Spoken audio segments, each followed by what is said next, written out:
Bharatiya Janata party से और Bharatiya Janata party के लोग पीडीए से घबराए हुए हैं। भारतीय जनता पार्टी के लोग पीडीए से घबराए हुए हैं। जहाँ तक हमारे सहयोगी दल की बात है, मैं उम्मीद करता हूँ कि पीडीए की लड़ाई को वो मजबूत करेंगे।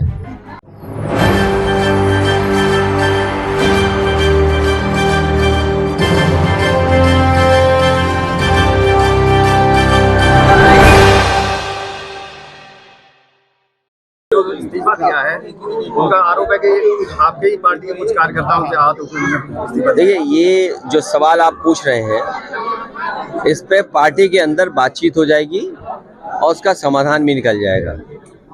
इससे भी ज़्यादा महत्वपूर्ण ये है कि पूरा किसान आंदोलन कर रहा है और पूरा देश का किसान भारतीय जनता पार्टी से जानना चाहता है कि जिन्होंने ये सपना दिखाया था कि आय दोगुनी हो जाएगी, और अभी जब भारत रत्न दिया स्वामीनाथन जी को और देश के हमारे किसानों के नेता चौधरी चरण सिंह जी को, उससे किसानों की उम्मीद और बढ़ गई कि सरकार उनकी सुनवाई करेगी, एमएसपी देगी, एमएसपी के लिए कोई कानून बनाएगी। लेकिन जिस तरह सरकार का व्यवहार है, कीलें लगा देना, अगर वो निकल रहे हैं तो रोकने के लिए तमाम चीज़ों का इंतज़ाम कर देना, प्रशासन पूरी तरीके से पुलिस लगा करके आंसू गैस गोले चला करके उन्हें रोकना चाहती है। आखिरकार आप भारत रत्न एक तरफ दे रहे हैं और दूसरी तरफ किसानों को आप रोकना चाहते हैं, उनकी मांग नहीं मानना चाहते। आखिरकार भारतीय जनता पार्टी चाहती क्या है? जो लोग सपना दिखा रहे हैं कि 5 लाख ट्रिलियन डॉलर की इकोनॉमी बन जाएगी, सच्चाई ये है कि किसानों की आय दोगुनी अगर हो जाए तो आपकी 5 ट्रिलियन डॉलर नहीं, हो सकता है 10 ट्रिलियन डॉलर इकोनॉमी भी बन जाए। और जो लोग ये कहते हैं कि हमारी दुनिया में 5वीं अर्थव्यवस्था बन गई है, ये 5 से दूसरे नंबर में भी पहुंच सकती है अगर ये सरकार किसानों को एमएसपी दे दे और किसानों की आय दोगुनी कर दे। अध्यक्ष जी, कल पल्लवी पटेल ने कहा कि पीडीए ने 3 लोगों का राज्यसभा टिकट घोषित किया, जिसमें जया अमिताभ बच्चन, आलोक रंजन और रामजीलाल सुमन जी। देखिए, क्या पीडीए का मतलब अल्पसंख्यक महिला नहीं हो सकती थी? क्या पीडीए का मतलब पिछड़ा महिला नहीं हो सकती थी? भारतीय जनता पार्टी से और भारतीय जनता पार्टी के लोग पीडीए से घबराए हुए हैं।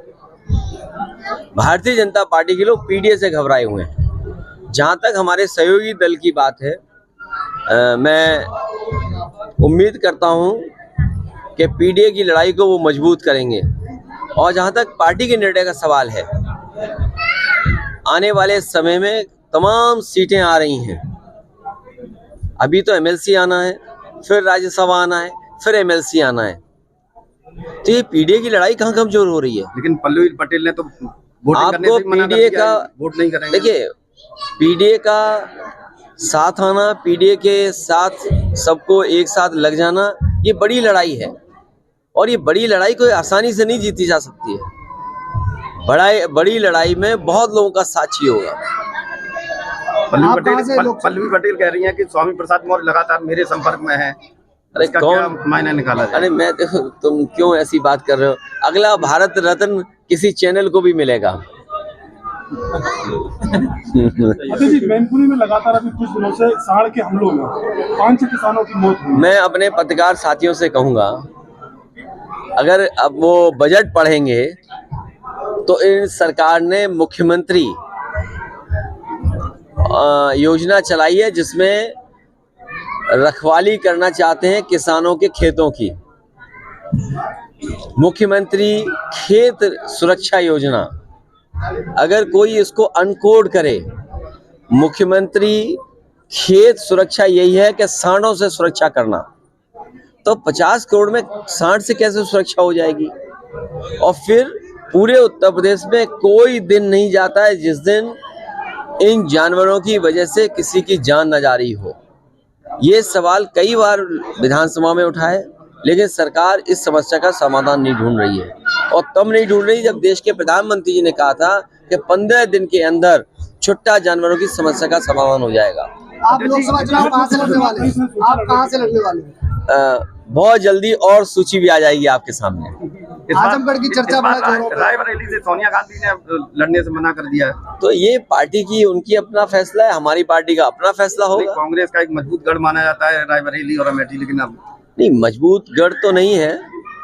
ये सही है कि वो उनकी ट्रेडिशनल सीट है और कांग्रेस की सीट ही मानी जाती है। समाजवादी पार्टी ने हमेशा उस सीट पर कांग्रेस का ही सहयोग किया है।